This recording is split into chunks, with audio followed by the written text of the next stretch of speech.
Welcome Capricorn to your in-depth monthly horoscope for February 2024 for the Sun or the Ascendant. I'm going to give you a brief flavour of what to expect, but please stay with me. I will explore in much greater detail all the ins and outs, particularly relevant to your sign. And of course, we have to be mindful of your ruler. Saturn is going to be forging a conjunction with the Sun and Mercury as this month concludes, and is involved therefore in the full moon, which occurs on the 24th. So that's a very important moment. But of course, last month Pluto made its way out of your sign, but you start this month with a grand lineup of Mercury, Venus and Mars, all in Capricorn. How is their progress going to impact on you this month? You can ascend above this zodiac broadcast and understand the power of more serious astrology. If you give me 3 pieces of your personal birth data, of time, date and place, or date and place if you don't know your time, I can produce for you your life roadmap report, your character analysis. This is the foundation for all of our interactions in our lives. We're not totally ruled by it. We can work with it and evolve, but understanding it gives us so many insights to the patterns that have played out in our life so far. Also, you can get your 12-month forecast based on the moving planets in the sky and how they interact with your unique blueprint. Also, if you order with the link below now, you can get 30% off, but you also get my Zodiac, Love, Chinese and Indian Year 2024 booklets, totally free of charge. Please see the link below for more. So Capricorn, as you make your way into the new month, yes, the Sun and Pluto are in the sign of Aquarius, and this could be seeing you think a lot about your incomings, your money, but also your sense of self-worth, your validation. Having Mercury, Venus and Mars in your sign is certainly giving you a lot of charisma, a lot of potential to influence things through the sheer force of your personality. But on the 5th, the Sun in your second house of everyday money, but also that sense of values, is forging a sweet link to the position of Chiron in your 4th house, all about home and emotion. Chiron is also, of course, very close to the North Node. So the North Node and Chiron are asking you to keep working on how you feel about yourself. And how you feel about yourself shouldn't just be defined in terms of financial terms.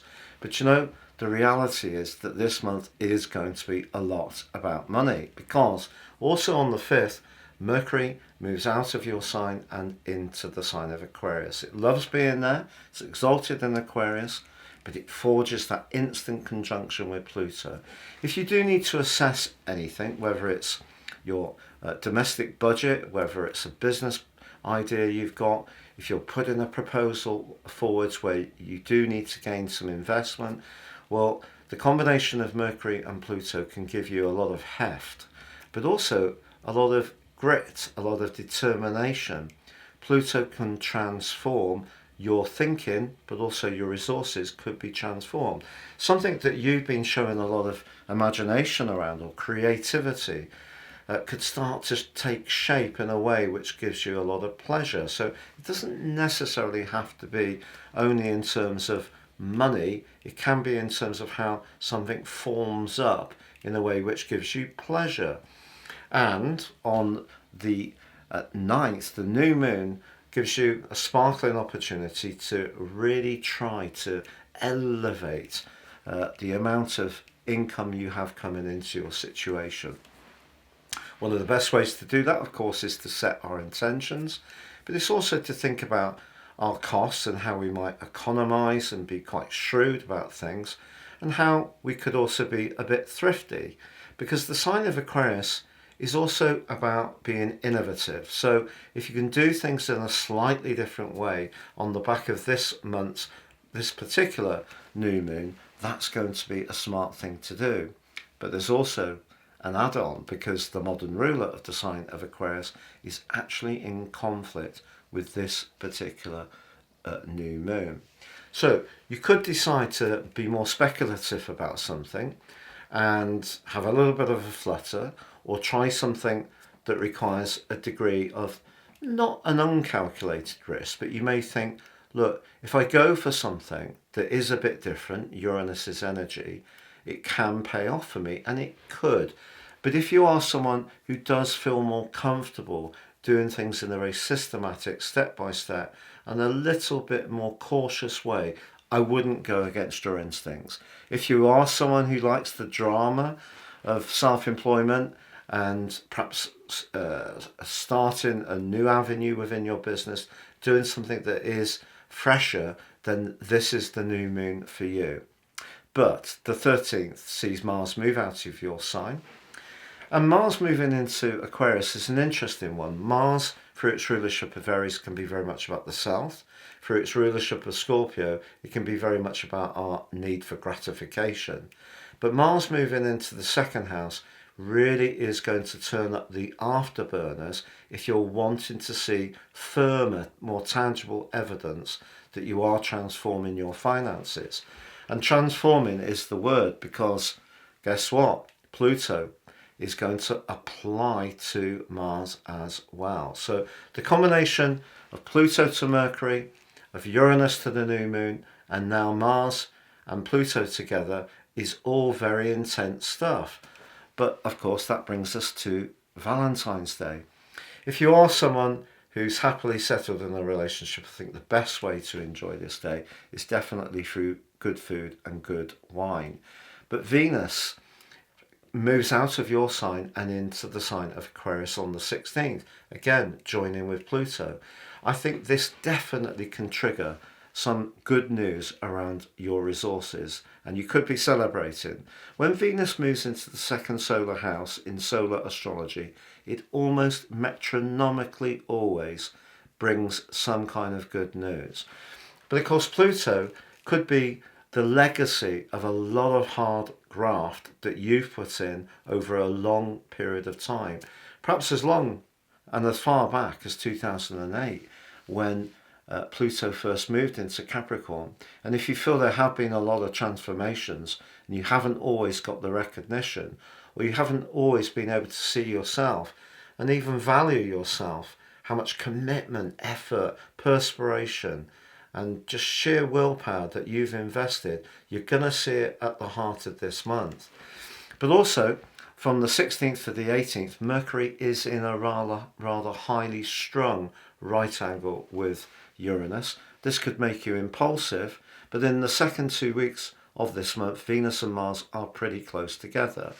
And I feel if you are someone who enjoys cooking or foraging, experimenting with different recipes, you like to squeeze a little bit more out of things by doing things in an imaginative way, you're going to really be doing well. But if you're in a romantic relationship that's doing well, the chances are that things can be quite sultry between you and yours.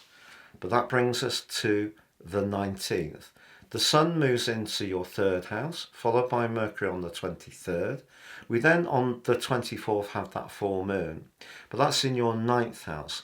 The ninth third house polarity sees Saturn, your ruler, very close to that third house. 3v9 can be intense conversations. The third house can be where we think quickly and express things in the blink of an eye. We don't necessarily analyse things. The ninth house is much more thoughtful.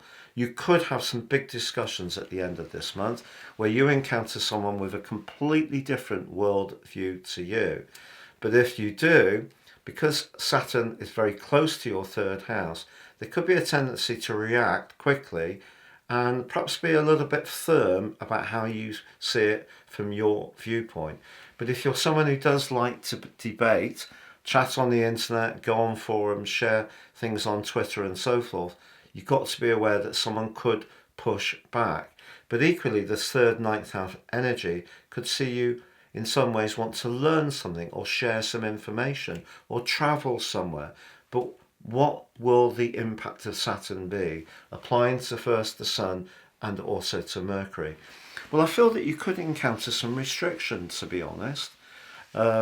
maybe it is a conversation you have could see you're a little bit tongue-tied or shy, or you encounter someone who seems to have a much greater ability to express themselves, which could leave you feeling a little lower in spirits. Also, there could be some tensions with a neighbour, a sibling. You could find some technology that's usually reliable actually is much less so towards the end of this month. So this month begins definitely with your personality powers in top form. It then transforms into being very much about money, self-worth, the good things in life, sensuality, certainly a determination to better your lot. But that last phase of the month is going to see those exchanges of ideas. Maybe you're going to want to travel somewhere and there could be a glitch. It's not that Mercury is retrograde, but it could feel like that with Saturn so close to Mercury as the month draws to a close. So the key with Mercury and Saturn, the Sun and Saturn in the third house, is not to think or move around too quickly. It's to consider things very carefully before you make any firm Saturn decisions.